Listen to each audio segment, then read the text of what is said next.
ओम ज्ञानतिमिरन्धस्य ज्ञानाञ्जनशलाकया चक्षु उन्मीलितं येन तस्मै श्रीगुरवे नमः। श्रीचैतन्यमनोभीष्टं स्थापितं येन भूतले स्वयं रूपः कदा मह्यं ददाति स्वपदान्तिकं। वन्देऽहं श्रीगुरो श्रीयुतापदकमलं श्रीगुरून् वैष्णवांश्च श्रीरूपं साग्रजातं सहगणरघुनाथान्वितं तं सजीवं साद्वैतं सावधूतं परिजनसहितं कृष्णचैतन्यदेवं श्रीराधाकृष्णपादान् सहगणललिता श्रीविशाखान्वितांश्च। हे कृष्ण करुणा सिन्धु दीनबन्धो जगत्पते गोपेश गोपिकान्त श्रीराधाकान्त नमोऽस्तुते। तप्तकाञ्चन गौराङ्गी श्रीराधे वृन्दावनेश्वरी वृषभानुसुते देवी प्रणमामि हरिप्रिये। वाञ्छाकल्पतरुभ्यश्च कृपा सिन्धुभ्यैव च पतितानां पावनेभ्यो वैष्णवेभ्यो नमो नमः। जय श्री कृष्ण चैतन्य प्रभु नित्यानंद श्री अद्वैत गदाधर श्रीवासादि गौर भक्त वृंद। हरे कृष्णा कृष्णा कृष्णा हरे हरे, हरे राम राम राम हरे हरे। हरे कृष्णा। तो आज हम लोग भक्ति के जो अन्य 64 अंग हैं उनके बारे में चर्चा करेंगे।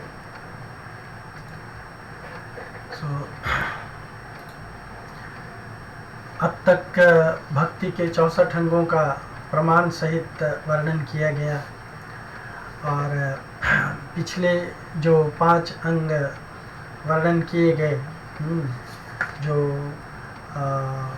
5 अंग हैं श्री मूर्ति सेवा, देन भागवत श्रवण, कृष्ण भक्त या वैष्णव सेवा या वैष्णव संग, और हरिनाम सेवा या नाम सेवा, और मथुरा मंडले स्थिति या धाम में वास।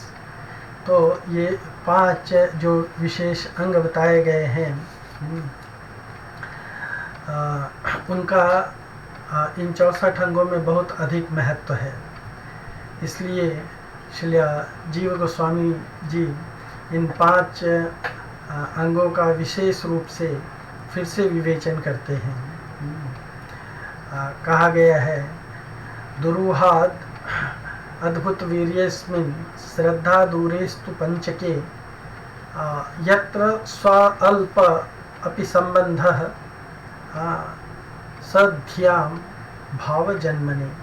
अर्थात इन 5 अंगों में जो दुर्गेय और अद्भुत शक्तिशाली हैं, श्रद्धा तो दूर रही, थोड़ा सा भी इनका संबंध हो जाए तो ये उत्तम बुद्धि वाले अर्थात अपराध रहित व्यक्तियों में भक्ति को उदित कर देते हैं। श्रद्धा की भूमिका न होने पर भी, यानी श्रद्धा ठीक से न होने पर भी, जब इन 5 अंगों के का संग होता है तो वो भक्ति को उदित करने वाला है। यदि श्रद्धापूर्वक इनका सेवन किया जाए तो भक्ति के परम लक्ष्य प्रेम की प्राप्ति में कोई संदेह नहीं रह जाता है, कोई संदेह नहीं रह जाता है। तो इसलिए हम लोग इन 5 अंगों को फिर से एक बार चर्चा करते हैं। इन 5 अंगों की हम लोग फिर से एक बार चर्चा करते हैं। श्री मूर्ति अंग्री सेवनी, शास्त्र में कहा गया है, पुराणों में बताया गया है, आदि पुराण में, मम नाम सदा ग्राही मम सेवा प्रिय सदा भक्तिस्तस्मै प्रदातव्या न तो मुक्ति कदाचन।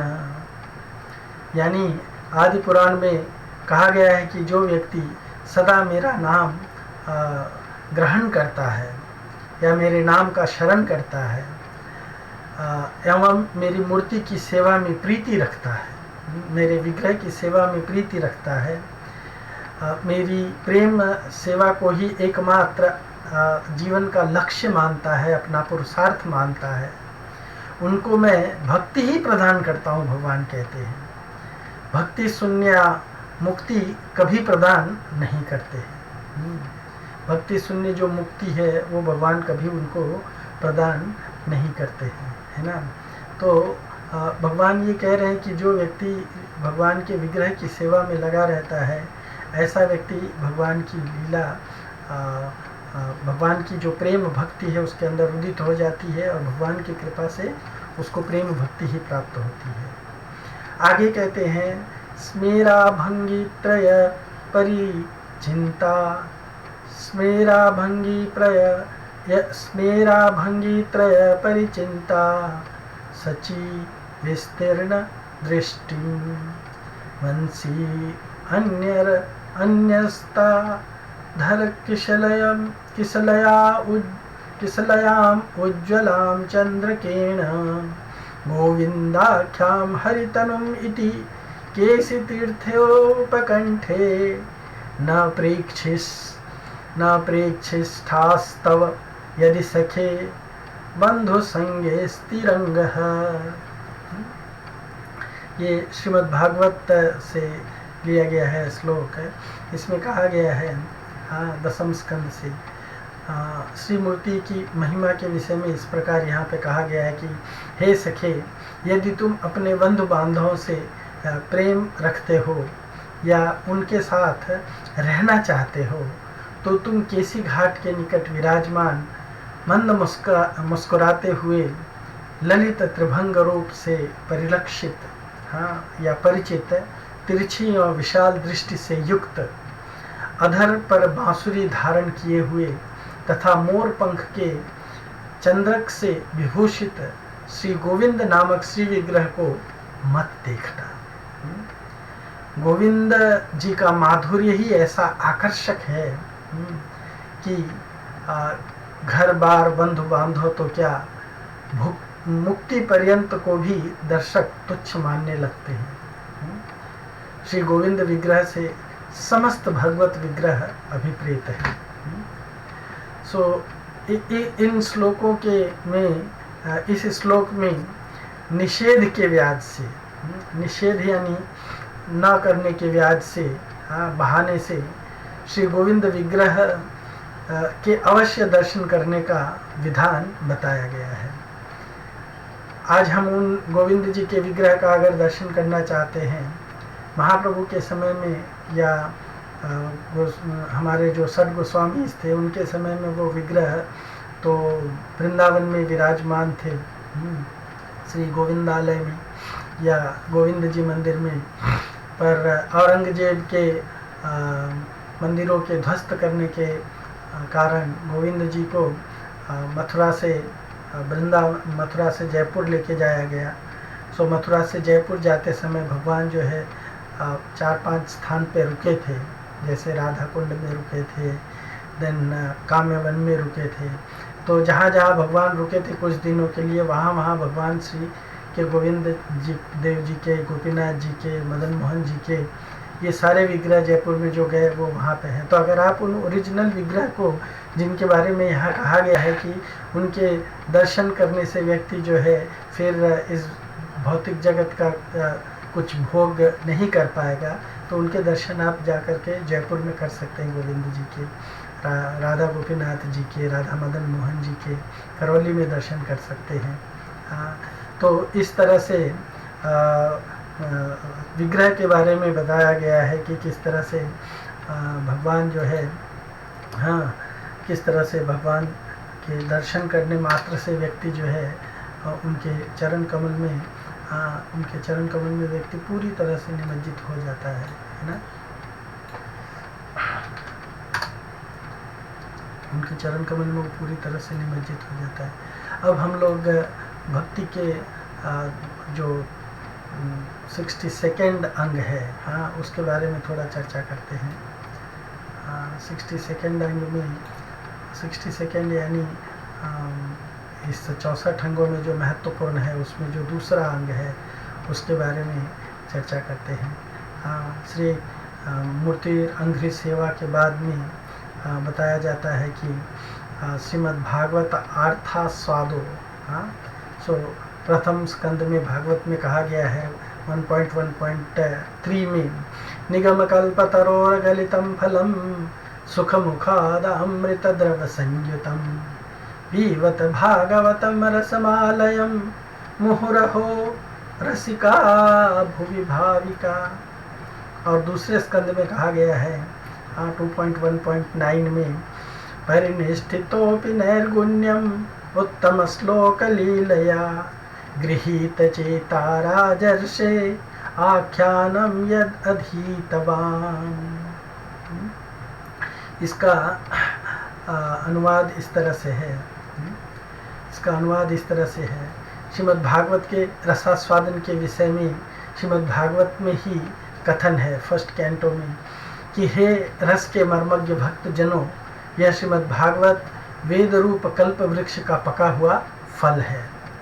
श्री सुखदेव रूपी तोते के मुख से निःसृत होने के कारण परमानंद अमृत से यह परिपूर्ण है। इस फल में छिलका गुठली आदि त्यागने योग्य कुछ भी पदार्थ नहीं है। इसमें छिलका नहीं, सब गुदा ही गुदा है, वो भी पका हुआ। यह मूर्तिमान रस है जो पृथ्वी पर सुलभ है श्रीमद् भागवत के रूप में, इसलिए मोक्ष पर्यंत इसका पुनः पुनः आस्वादन कीजिए। द्वितीय स्कंद में कहा गया है सुखदेव जी अपनी आप बीती सुनाते हुए कहते हैं महाराज परीक्षित से कि हे राजर्षे, मेरी निर्गुण स्वरूपा ब्रह्म में पूर्ण निष्ठा थी। आत्मा रामश्च मुनियो, निर्गुण स्वरूप ब्रह्म में पूर्ण निष्ठा थी। फिर भी भगवान श्री कृष्ण की मधुर लीलाओं को बलपूर्वक मेरे हृदय में अपनी ओर आकर्षित कर लिया। मधुर लीलाओं ने भगवान की, उन्होंने स्पेशली 2 श्लोक सुने थे, वो आप जानते होंगे, है ना। एक तो ये है जो उद्धव जी कहते हैं कि कृष्ण के जितना दयावान या कृष्ण के जितना दयालु कौन है, कम वा दयालु शरणम ब्रजेम अहो बकियम स्तनकालकूटम जिघान से आया आप्या साध्वी लेभे गतिर्धात्री उचितम ततोन्यम किम वा दयालु शरणम प्रपन्न शरणम गतोस्मि। ऐसा कौन दयालु है जिसकी शरण में मैं जाऊं भगवान श्री कृष्ण के। क्योंकि उन्होंने उनको खुद को मारने आने वाली पूतना को धात्री का गति प्रदान कर दिया। तो और दूसरा श्लोक उन्होंने ये सुना था, बरहा पीड़म वपव नटवर बपुः कर्णयो कर्णिकारम बिभ्रदवास कनक वपुसह वैजयंतीं च मालाम्। ये श्लोक उन्होंने सुना था। तो वही कह रहे हैं कि भगवान की इन लीलाओं को सुनने के बाद में मेरा हृदय जो है उनकी ओर अपने आप आकर्षित चले गए, अपने आप खींचे चले गए, जिससे मैंने इस परमहंस संहिता श्रीमद् भागवत का अध्ययन किया। भक्ति के इस 61 अंग में श्रीमद् भागवत के आस्वादन करने की बात जो कही गई है, श्रीमद् भागवत रस स्वरूप रस मूर्ति है। श्रुतियाँ परतत्व को रसो वैसह या रस स्वरूप कह करके वर्णन करती है। श्रीमद् भागवत उसी परतत्व वस्तु का रस मूर्ति है, कल्प वृक्ष रूप वेद का परिपक्व फल है। श्रीमद् भागवत जो श्री भगवत संबंधी, भगवान के संबंधी रूप लीला गुण माधुर्य से परिपूर्ण है या परिपूरित है, या उसमें कोई भी वस्तु प्रसंग ऐसा नहीं है जो आस्वादनीय नहीं है। फल शब्द से परम पुरुषत्व अभिप्रेत है। जिस फल का को तोता मुख से काट लेता है वह अत्यंत मीठा हो जाता है। तो ऐसा प्रसिद्ध है, ये बात प्रसिद्ध है। तो इस फल को से शुकदेव मुनि के मुख से या मुख का संबंध प्राप्त होने से अतिशय मधुरता का इसमें समावेश हो जाता है। विशेषतः सुखदेव जी जन्म से ही निर्गुण ब्रह्म अनुभव में लीन थे एवं जन्म लेते ही माया से बचने के लिए निर्जन वन में चले गए। वहाँ लकड़ी काटने वालों के मुख से उन्होंने जिन्हें वेद व्यास जी ने, उनके पिताजी ने श्री सुखदेव जी के लिए भागवत गान सिखाकर भेजा था। श्री भागवत सुनते ही ब्रह्मानंद अनुभव को त्याग करके श्री व्यास देव जी के पास श्रीमद् भागवत रस का आस्वादन करने के लिए खींचे चले आए वो। अतः यह परम मधुराति मधुर है, परम मधुराति मधुर है, परम आस्वादनीय है, किंतु इसके अधिकारी ज्ञानी कर्मी तथा योगी गण नहीं है। इसलिए संबोधन में कहा गया है, हे भावुक परम मंगलमयी भक्ति के पात्र भक्ति रस के तत्वज्ञ ही है। आप ही इसके अधिकारी हैं, आप इसे बार बार आस्वादन कीजिए। यह रस स्वयं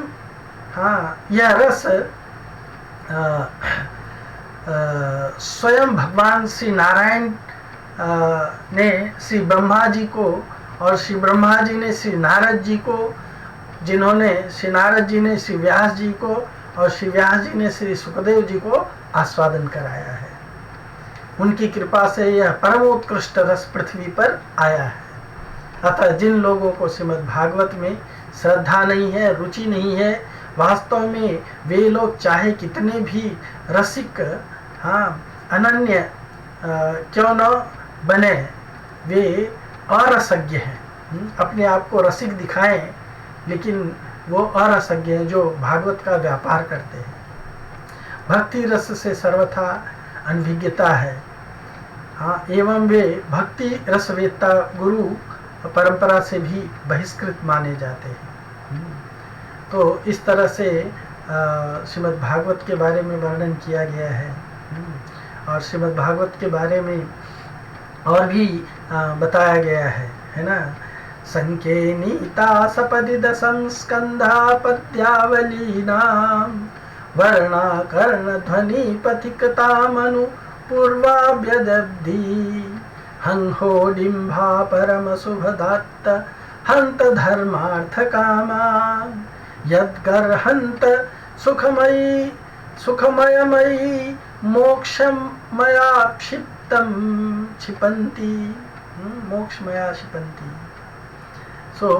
इसका अनुवाद है, श्रीमद् भागवत की महिमा का निरूपण करते हुए कहा गया है, अरे बालकों, ऐसा जान पड़ता है कि तुमने श्रीमद् भागवत के दशम स्कंद की पद्यावलियों या श्लोकों के वर्णों को क्रम से अपने कर्ण रंध्रों का पथिक बना लिया है। इसलिए परम कल्याणप्रद धर्म अर्थ और काम की निंदा करते हुए तुम सुख में मोक्ष को भी निरादर कर रहे हो। तो इस श्लोक में भी उपालंब के व्याज से, कंप्लेन करने के व्याज से श्रीमद् भागवत की प्रशंसा की गई है, अलंकारमयी स्तुति गान की गई है। डिम्भा शब्द का अर्थ बालक होता है, डिम्भो शब्द का अर्थ बालक होता है और मूर्ख भी होता है।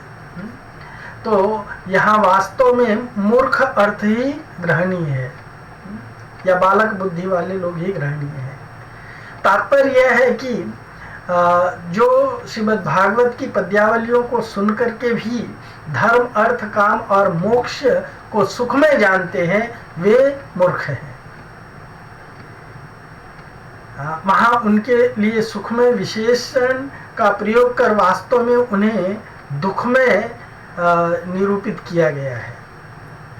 स्तुति के व्याज से धर्म मोक्ष आदि का अतिशय तिरस्कार किया गया है। श्रीमद् भागवत का केवल वर्ण परिचय तो उक्त चतुर्वर्ण वर्ग को तुक्ष कर देता है। यदि उसके प्रतिपाद्य विषय का विवेक पूर्वक अथवा भक्ति तत्वज्ञ वैभव मुख द्वारा आस्वादन किया जाए तो परम पुरुषार्थ प्रेम की प्राप्ति तथा भगवत चरण सेवा के अतिरिक्त कुछ भी अन्य अभिष्ट नहीं रह जाता है। जो व्यक्ति बड़े प्रेम से भागवत सुनता है, ध्यान से भागवत सुनता है, हाँ, उस व्यक्ति को फिर इस जगत में और किसी चीज की आवश्यकता नहीं रह जाती है, वो कृष्ण का दीवाना बन जाता है। ये अभिप्रेत है यहाँ पर। फिर तीसरा या 63rd जो अंतिम 5 में से जो तीसरा प्रमुख है वो कृष्ण भक्ति, कृष्ण भक्तो यथा या वैष्णव सेवा यथा।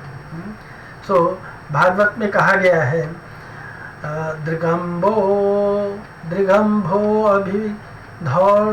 अभिधौत पुलक पटली मंडित तनु रखलंत फुल्लो दधती पृथुम वेपथुमपि दृशो कक्षाम्यन्मया सपुरुषं को अपि उपययो न जाने किं तावन्मति गृहे नाभिरमते। यानी कहा गया है कि प्रेम आंसुओं से अभिषिक्त, पुलकावली से सुशोभित तनु, रखलित गति, प्रफुल्लित चित्त, अत्यंत तीव्र कंप आदि सात्विक भावों से युक्त उस पुरुष यानी भगवत भक्त को जब से मैंने देखा है तब से न जाने मेरा मन घर में क्यों नहीं लगता है। अर्थात भगवान श्री श्याम सुंदर के ही मन में श्याम सुंदर ही मेरे मन, बुद्धि, स्मरण में बस रम रहे हैं। भक्त दर्शन या संग की ऐसी मति रति हो जाती है। यानी आपने भी जब इस तरह के भक्त के दर्शन किए होंगे, है ना, किस तरह के भक्त के, प्रेम अश्रुओं से अभिषिक्त, यानी प्रेम आंसुओं से पूरा डूबा हुआ है, पुलकावली से सुशोभित है, उसके शरीर में कंप इत्यादि आ रही है, रोमांच हो रहा है, स्खलित गति, चलते में गिरने वाला होता है, प्रफुल्लित चित्त, प्रसन्न चित्त, अत्यंत तीव्र कंप, सात्विक आदि विकारों से युक्त ऐसे भक्त को जब हम देखते हैं, है ना, तो इस तरह के भाव उत्पन्न होते हैं कि वाह, कृष्ण भक्ति कितनी मधुर है, कितनी प्रिय है। कृष्ण भक्ति कितनी मधुर है, कितनी प्रिय है, ये चीज़ जो है हमको समझ में आ जाता है ना, ये चीज़ हमको समझ में आ जाता है। तो इसके बारे में और कहा गया है, इसके बारे में और कहा गया है कि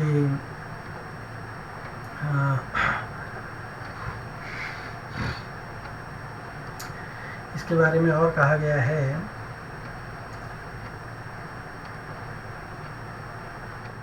कि एक मिनट,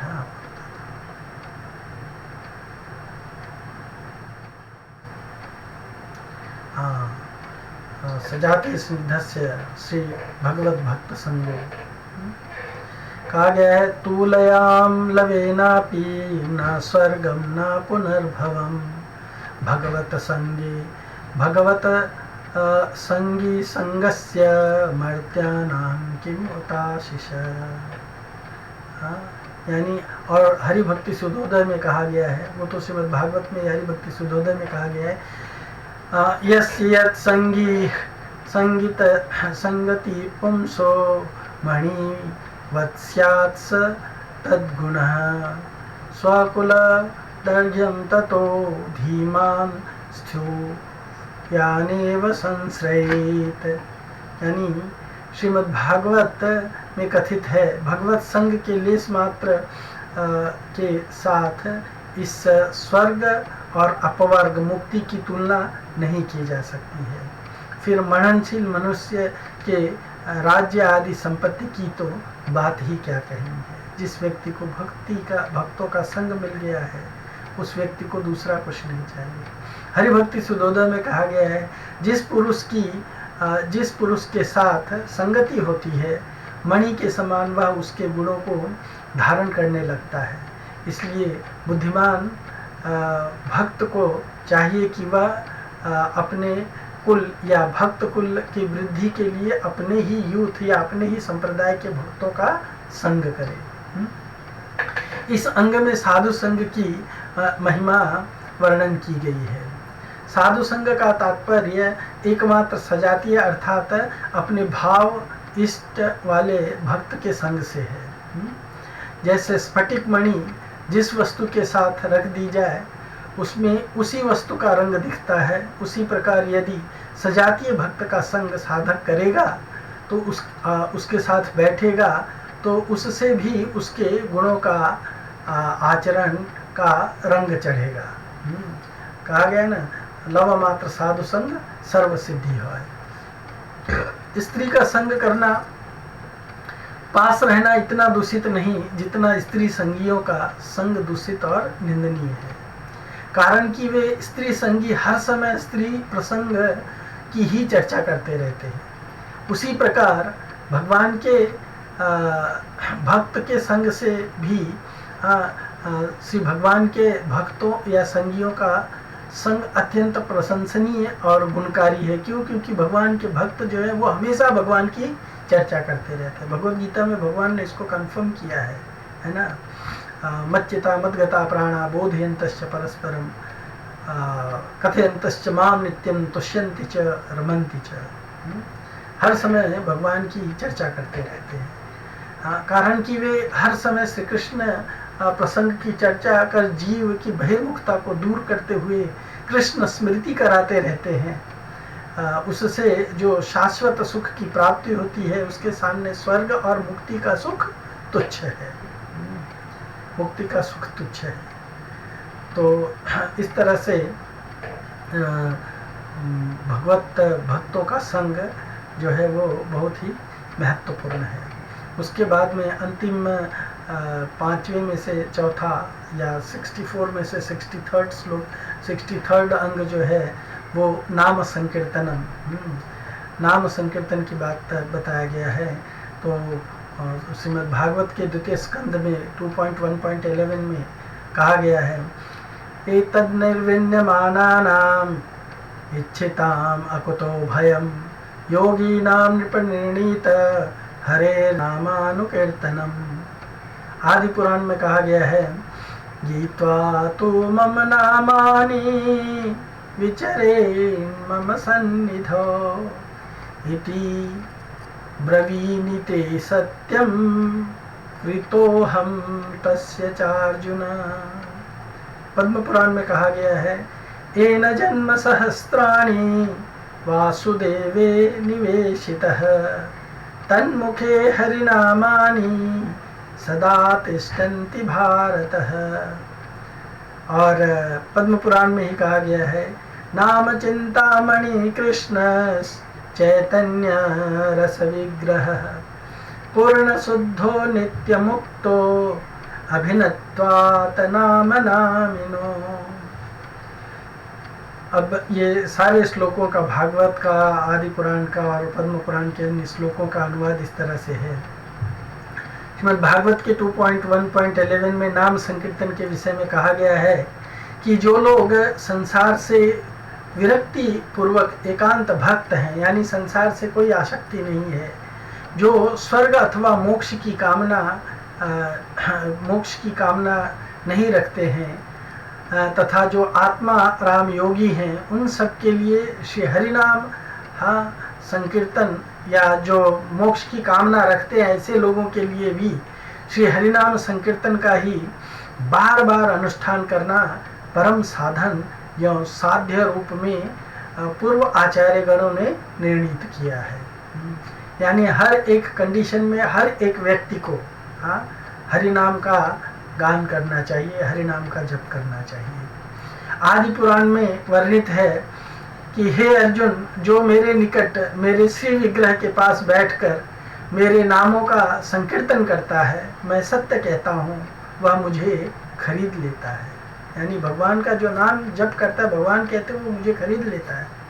पद्म पुराण में कहा गया है, हे भारत, जिसने हजारों जन्म तक भगवान श्री वासुदेव की सेवा की है, उसी के ही मुख में श्री हरि नाम सदा विराजमान रहते हैं। वही जप करता है, हरे कृष्णा कृष्णा कृष्णा हरे हरे, हरे राम राम राम हरे हरे।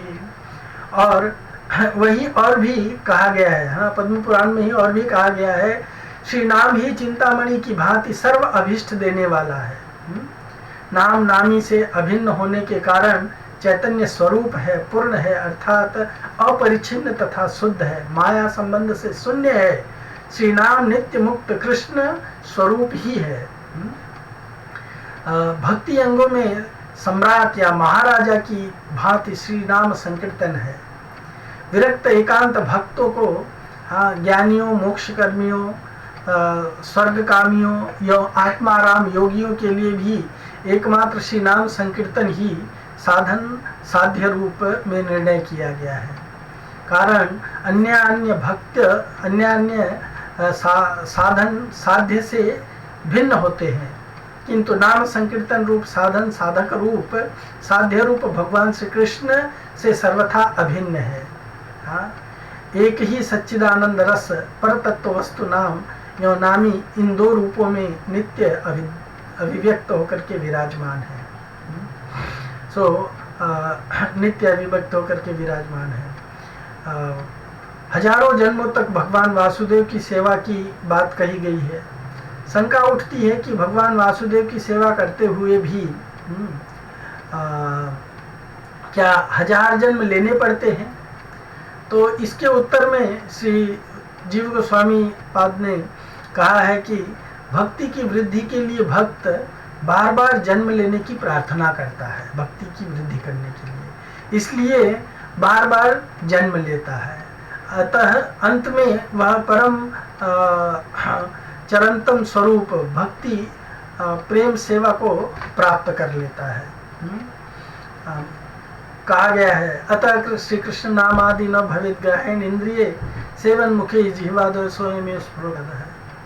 इसलिए श्री कृष्ण नाम आदि कीर्तन, श्रवण, पूजा आदि भक्ति अंग प्राकृत इंद्रियों जिह्वा, कान आदि द्वारा ग्रहण नहीं आते हैं, क्योंकि वह भी श्री कृष्ण स्वरूप की तरह ही चिन्मय और अप्राकृत है। जो जिह्वा आदि इंद्रियों श्री नाम सेवा के लिए सन्मुख होती हैं, अर्थात उसे ग्रहण करने के लिए प्रवृत्त होती है, जो जिह्वा भगवान का नाम लेती है, श्री नाम स्वयं ही उन पर आविर्भूत हो उठता है। हाँ, जैसे श्री भरत जब मृग शरीर को छोड़ने लगे और गजेंद्र भी जब जल में डूबने लगे, तो उनकी जिह्वाओं पर पशु होते हुए भी श्री भगवान नाम आविर्भूत हो उठा, भगवान नाम आविर्भूत हो उठा। और भगवान नाम आविर्भूत हो उठा। और भी बताते हैं कि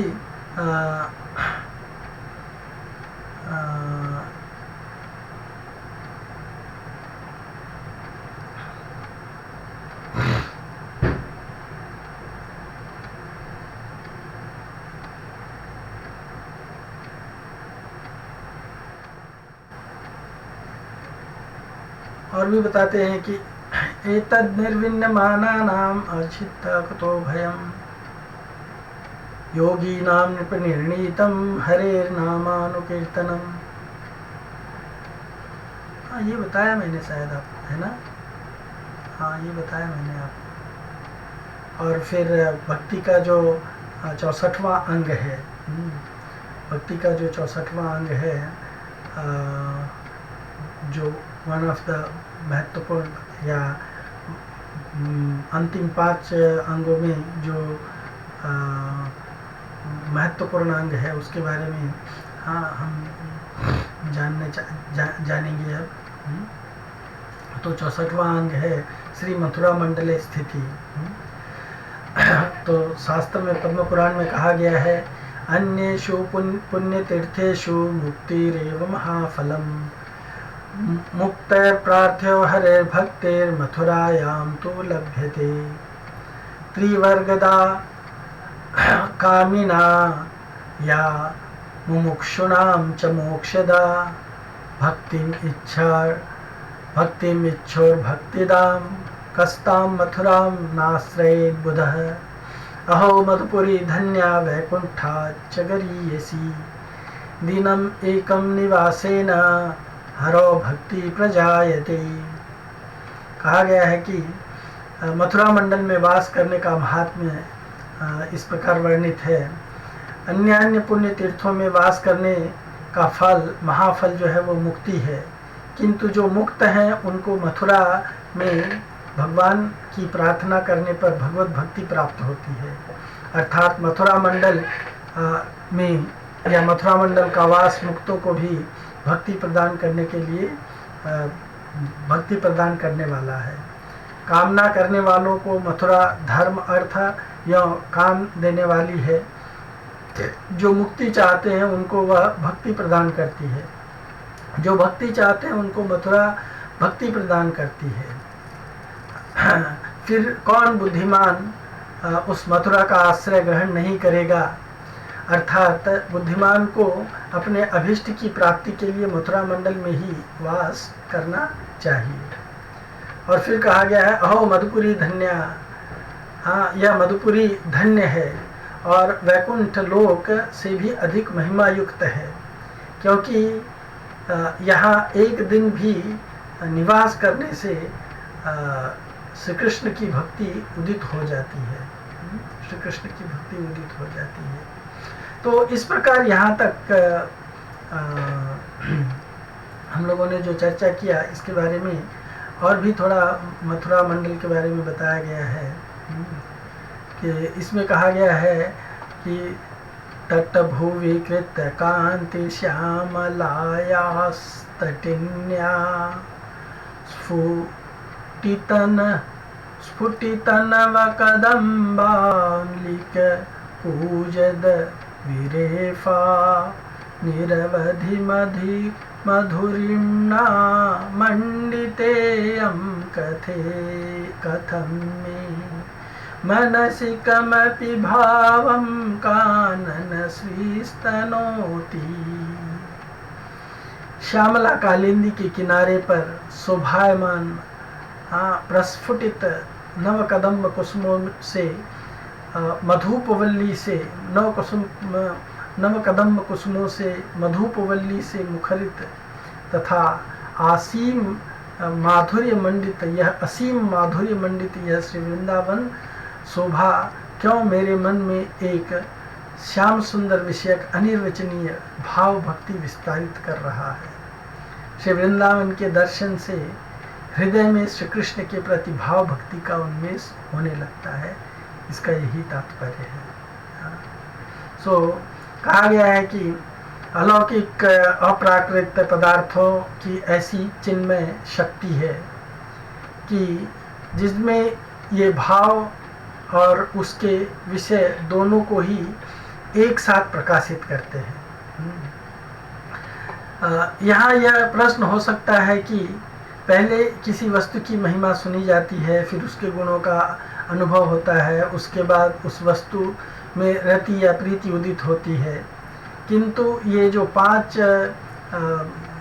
श्लोकों में जो चर्चा की गई है, में भक्ति के 5 जो प्रमुख अंग बताए गए हैं, जो इन श्लोकों में भक्ति के प्रमुख अंग का जो महात्म्य वर्णन किया गया है, उसमें उनके स्मरण, दर्शन, स्पर्श आदि का तत्क्षण ही लाभ प्राप्त होने की बात कही गई है। ऐसा क्यों है? इसका क्या कारण है? इस प्रश्न का समाधान किया गया है कि उक्त श्लोक में उपर्युक्त श्री भगवत मूर्ति, भगवत शास्त्र, भगवत भक्त, भगवत नाम और भगवत धाम या मथुरा मंडल, ये 5 अलौकिक अप्राकृत पदार्थ हैं। इनमें अचिंत्य शक्ति है जो प्राकृत मन बुद्धि के गोचर नहीं हो सकती है।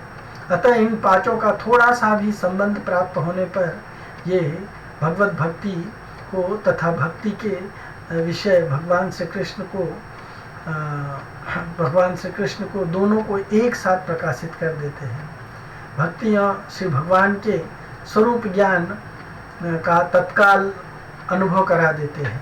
इन 5 अंगों के विषय में श्रीमद् भागवत में पर्याप्त प्रमाण है, जिनका उल्लेख संस्कृत टीकाओं में किया गया है। तो इस तरह से ये 5 प्रमुख अंगों का हमने वर्णन किया। हाँ, अब इन 5 प्रमुख अंगों के वर्णन के बाद में इसके बारे में रूप गोस्वामी जी भक्ति रसामृत सिंधु में इसका कंक्लूजन करते हैं और इसके बारे में विस्तार से विवेचन करते हैं। वो हम लोग अगले सत्र में चर्चा करेंगे। तब तक के लिए आपका बहुत बहुत धन्यवाद। Thank you so much. Hare Krishna.